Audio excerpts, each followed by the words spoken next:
अलीगढ़ के कुआरसी bypass road पर स्थित कमिश्नरी कार्यालय पर भारतीय किसान यूनियन सुनील के राष्ट्रीय अध्यक्ष सुनील चौधरी व युवा जिलाध्यक्ष कौशलेंद्र कुमार के नेतृत्व में सैकड़ों किसानों ने चिलकोरा की सरकारी जमीन को भूमाफियाओं से कब्जा मुक्त कराने की मांग को लेकर धरना प्रदर्शन किया। किसानों ने एसडीएम कोल पर आरोप लगाते हुए कहा कि एसडीएम कोल चिलकोरा की सरकारी जमीन पर कब्जा करने वाले भूमाफियाओं से मिले हुए है। जहां एक और दिसंबर की सर्दी में आम लोग घर से निकलना भी मुनासिब नहीं समझ रहे, वहीं दूसरी ओर देश का अन्नदाता कहा जाने वाला किसान कमिश्नरी कार्यालय पर भीषण ठंड में भी बैठने को मजबूर है। धरना प्रदर्शन की सूचना मिलते ही भारी संख्या में पुलिस व प्रशासनिक अधिकारी पहुंच गए और भीषण ठंड में कमिश्नरी पर धरना प्रदर्शन कर रहे किसानों को समझाने बुलाने का प्रयास करने लगे। सीओ व थाना प्रभारी के आग्रह पर भीषण ठंड को देखते हुए भारतीय किसान यूनियन सुनील के राष्ट्रीय अध्यक्ष ने धरना प्रदर्शन समाप्त कर दिया और एसडीएम कोल व भूमाफियाओं के खिलाफ सख्त कार्रवाई की मांग को लेकर जिलाधिकारी के नाम संबोधित एक ज्ञापन एस बड़ी ईएम संजय कुमार मिश्रा को सौंपा।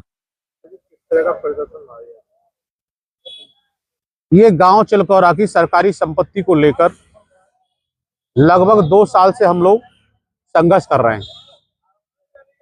उसी को लेके ये आज फिर कमिश्नरी पर एक बार हमारे युवा जिलाध्यक्ष कौशलेंद्र बघेल के नेतृत्व में यहाँ धरना दिया गया, लेकिन उच्च अधिकारियों के आश्वासन पर यह धरना समाप्त किया जा रहा है और ज्ञापन भी दे दिया गया है। लेकिन जो पिछले एसडीएम रहे थे रविशंकर जी या उनसे पिछले रहे थे पंकज जी, उन्होंने बहुत अच्छा कार्य किया था। 10-15 करोड़ की जमीन को भूमाफियों से मुक्त कराया था चिलकोरा में। और वर्तमान एसडीएम इस समय जो कोल तहसील में मौजूद हैं दिग्विजय सिंह, उनके द्वारा उस सरकारी संपत्ति पर भूमाफियों से सांठगांठ करके दोबारा से कब्जा करा दिया गया, जिसके लगभग 4 महीने से हम लोग संघर्ष कर रहे हैं।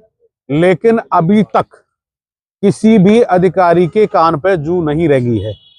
जिला अधिकारी महोदय से भी मिल चुके हैं। जिला अधिकारी महोदय को भी संगठन के प्रति एसडीएम और एडीएम सिटी अमित भट्ट जी के द्वारा गुमराह किया गया है। मैं आपके चैनल के माध्यम से अनुरोध करूंगा माननीय जिलाधिकारी महोदय से कि एक बार वह स्वयं चिलकोरा की ग्राम समाज में जाकर विजिट करें।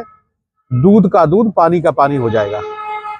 आज भी हमने ज्ञापन दिया है, अगर उच्च अधिकारियों ने उस पर संज्ञान नहीं लिया और ऐसे भ्रष्ट एसडीएम के खिलाफ कठोरतम कार्रवाई नहीं की तो निश्चित रूप से मैं आपको बता देता हूं कि जनवरी में भारतीय किसान यूनियन का सुनील का जो धरना प्रदर्शन यहां होगा वो इतनी भारी तादाद में होगा कि उच्च अधिकारियों को धरने स्थल पर आके वार्ता करनी पड़ेगी। तहसील कोल में अभी कुछ दिन पहले वीडियो वायरल हुआ रिश्वत वाला, तो क्या मानते हैं? तहसील कोल इस समय दलाली का अड्डा बना हुआ है। वो तो बहुत छोटे कर्मचारी हैं जो निलंबित हुए हैं, वो कारीगर थे। लेकिन तहसील कोल में जो मोटा खेल होता है वो रात को 8 बजे के बाद खेल होता है। इस समय तहसील कोल बहुत बड़ा दलाली का अड्डा बन चुका है।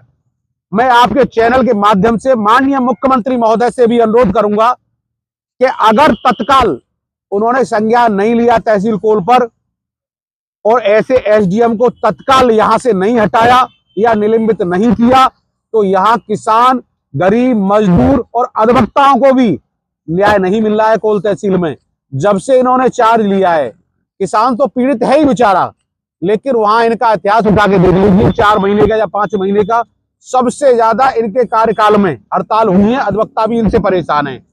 एक बहुत गरीब आदमी है, थाना महुआ खेड़ा में गांव पड़ता है, महुआ खेड़ा, बाबूलाल जी, उनकी एक फाइल पड़ी थी कोल तहसील में मेडबस्ती की, जिनसे 1 लाख रुपए की डिमांड की गई। 25,000 रुपए लेखपाल ले गया, 75 और देने थे, पैसे नहीं दे पाए, लेट हो गया, इसलिए उनकी फाइल खारिज कर दी और वो 25,000 रुपए हमने एसडीएम महोदय की ऑफिस में बैठ के लेखपाल से वापस कराए। मैं अब तक 3 लेखपालों से पैसे वापस करा चुका हूं किसानों के। इसीलिए कहीं ना कहीं भारतीय किसान यूनियन सुनील एसडीएम महोदय के दिमाग में खटकता है कि कहीं ना कहीं ये अवैध वसूली पे अंकुश लगाते हैं, आके उनकी रोजी रोटी पर अंकुश लगाते हैं। जो अवैध वसूली चल रही है, हम उसको अवैध वसूली को उनकी रोजी रोटी कहते हैं। कि जिस तरीका से किसानों का शोषण खुलेआम कोल तहसील में हो रहा है, ऐसा शोषण पहले कभी नहीं हुआ। तो मैं अनुरोध करूंगा यहाँ के अधिकारियों से और उत्तर प्रदेश के मुख्यमंत्री महोदय से कि ऐसे एसडीएम को तत्काल निलंबित करें या यहां से ट्रांसफर करके कहीं अंत भेजें, तभी किसानों को न्याय संभव है मिलना। एक ग्राम चिलकोरा की सरकारी संपत्ति के लिए जैसा कि पहले से 2 साल से हम धरना प्रदर्शन करते आए हैं, वैसा ही अब के बड़ा प्रदर्शन इसलिए हम करना चाह रहे थे क्योंकि हमने जो प्रार्थना पत्र और पिछले धरना प्रदर्शन में जो मौजूदा एसडीएम हैं, इन्होंने जो हमें आश्वस्त किया कि सरकारी जमीन को हम हटवाएंगे, मगर इन्होंने भूमाफिया देवेंद्र सिंह से मिलकर और संपूर्ण थाना दिवस में देवेंद्र सिंह से गौशाला की एक शिकायत डलवाकर और इस तरह की गौशाला के प्रति मौजूदा एसडीएम ने जो भावना व्यक्त की हैं, ये बहुत ही निंदनीय है। जबकि हमारे यहाँ पे जिला अधिकारी महोदय शैलवा कुमारी जी थी, उन्होंने गौशाला के लिए आदेश किया था, अभी तक गौशाला निर्माण नहीं हुआ है। इन अधिकारियों ने गौशाला का निर्माण नहीं किया। उसके बाद जो अभी गौशाला में गौ माताओं को पाला जा रहा है, उसके लिए एसडीएम साहब देवेंद्र भूमाफिया की शिकायत प्रार्थना पत्र पर कार्रवाई करने की हमें धमकी देते हैं। हम उनसे आपके चैनल के माध्यम से कहना चाहते हैं, उन गौ माता के खिलाफ जो उन्हें कार्रवाई करनी है कल करें सो आज करें, मगर हमारा प्रयास गौशाला निर्माण कार्य के लिए भी धरना अगली बार जनवरी में होगा और वो पूरी ग्राम की जनता रहेगी, इनको गौशाला बनानी ही पड़ेगी और पशु बैठक की और मरघट की और जितनी भी सरकारी संपत्ति हैं चिलकोरा की, इनको खाली करनी ही पड़ेगी।